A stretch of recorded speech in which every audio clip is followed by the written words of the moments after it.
Salam değerli izləyicilər, 1 noyabr 2025-ci il Azərbaycanda işçilərinin naziri döyməsi ilə bağlı xəbər yayılıb. Xəbərə keçməzdən öncə burada üstəgəl işarəsinə toxunaraq kanalımıza abunə ola bilərsiniz.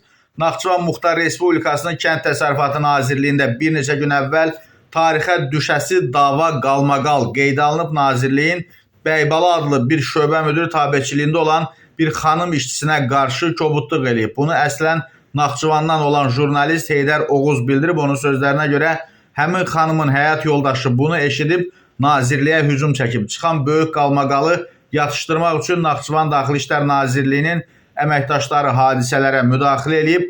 Polislər nazirliyi tərk eləyəndən sonra hələ 6 aylığını doldurmayan təzə nazir Rafael Quliyev işçilərini iclasa toplayıb danlamağa başlayıb. İşçilər deyib ki, rəhbərlik ondan bütün işçiləri qovmağı, deməli yerlərinə Bakıdan mütəxəssis gətirməyi tələb edir. Nazir işçilərə bildirib, o isə güya humanizm nümayiş etdirib və heç kimə toxunmur. Bunun qarşılığında isə işçilər ona hörmət etmir, bu cür insidentlər törədirlər. Odur ki, hər kəs ərizəsini yazıb mürəxxəs olsun. Görünür, təzə nazirin danlağının dozası çox olub. Bu da azmış kimi işdən qovulduqlarını eşidən nazirlik əməkdaşları bu səfər nazirin özü ilə qırğına çıxıblar. Hətta iddialara görə nazirə də bir-iki şillə atıblar. Hadisəyə yenə polis qarşı və nazir öz işçilərini Naxçıvan Muxtar Respublikası prokurorluğuna şikayət edib. Prokurorluğun indi günahkarlarla dədəbaba qaydası ilə iş apardığı